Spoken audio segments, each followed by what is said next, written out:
Hello students, इस video के माध्यम से हम लोग हिंदी के कविता के सौंदर्य तत्व पढ़ेंगे।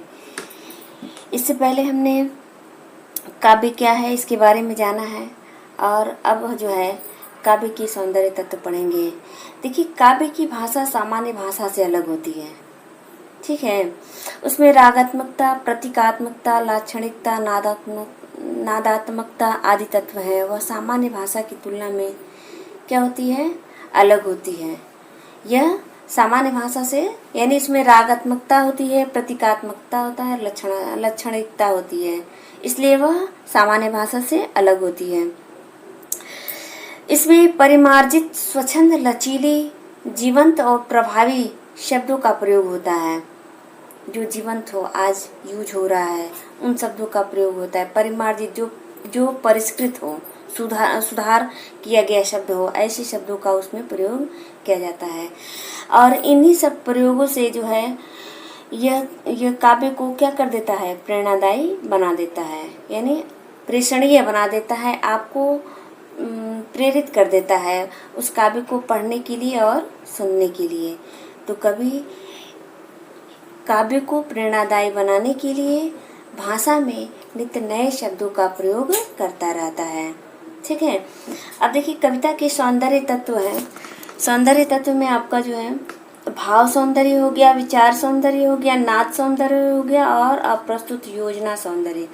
तो भाव सौंदर्य के बारे में जानेंगे। भाव सौंदर्य होता क्या है, यानी भाव सौंदर्य काव्य को पढ़ने या सुनने से जिस भाव की अनुभूति होती है, यानी कविता को हम पढ़ते हैं या सुनते हैं तो जो भाव हमारे अंदर अनुभूत की जाती हैं, वही उसका भाव सौंदर्य होता है।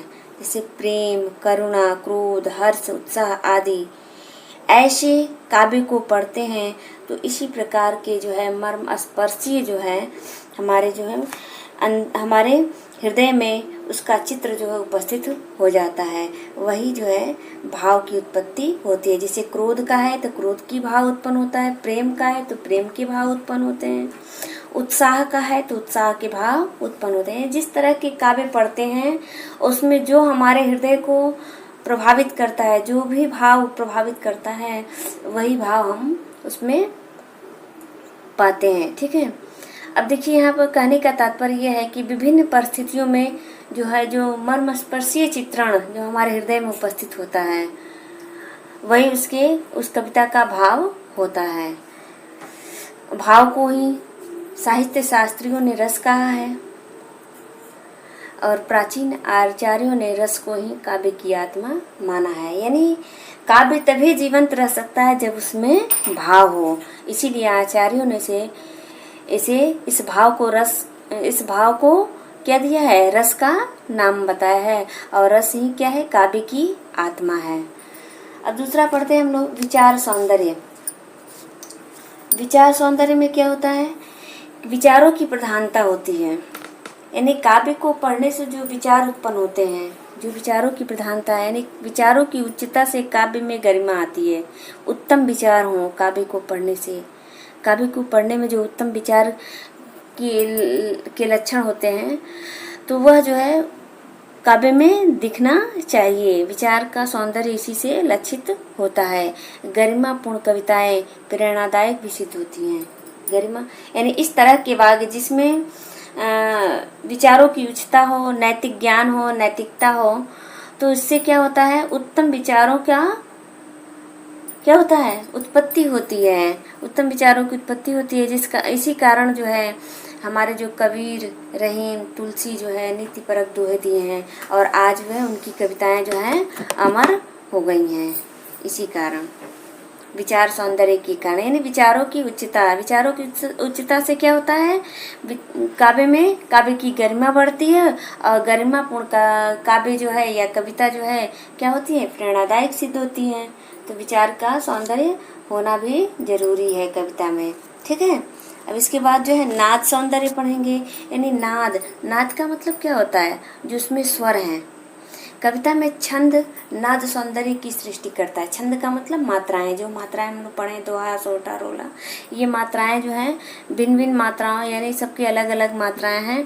तो यह कविता में क्या करती है, नाद सौंदर्य, यानी उसके नाद के सौंदर्य की रचना करता है।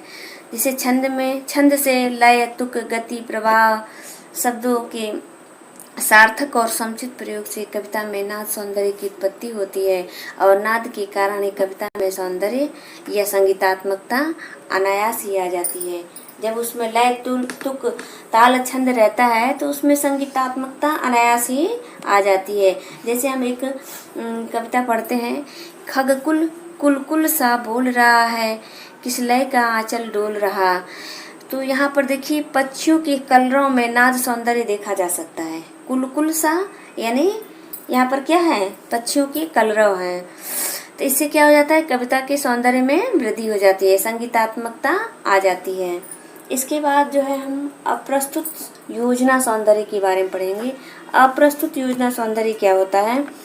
अप्रस्तुत का मतलब होता है कि कभी विभिन्न दृश्यों, रूपों तथा तथ्यों को, विभिन्न दृश्य रूप जो तथ्य हैं उन्हें मर्मस्पर्शी और हृदयग्राही बनाने के लिए अप्रस्तुतों का प्रयोग करता है। जो उपस्थित न हो, जो वहाँ पर उपस्थित न हो, उन चीज़ों को वह उपस्थित के साथ जोड़ करके उसके सौंदर्य तत्वों को और बढ़ा देता है। यानी कहने का मतलब है कि जो उपस्थित न हो उसको उसमें प्रयोग करता है। जैसे हम अभी उदाहरण के माध्यम से बताते हैं, पीपर पात सरस मन डोला। यहाँ देखिए मन पीपल के पत्ते के समान डोल रहा है सरलता से। तो मन उपस्थित है, मन प्रस्तुत है और पीपर पात जो है अप्रस्तुत है। तो उसको क्या किया, पीपर पात का सहारा लेकर के, यानी पीपल के पत्ते के समान जो है मन डोल रहा है, तो अप्रस्तुत का सहारा लेता है। यानी मन डोल रहा है पीपल के पत्ते जैसा, यहाँ पीपल का पत्ता जो है अप्रस्तुत योजना सौंदर्य है। तो इसलिए कविता की सौंदर्य तत्व में अप्रस्तुत योजना का भी होना आवश्यक है।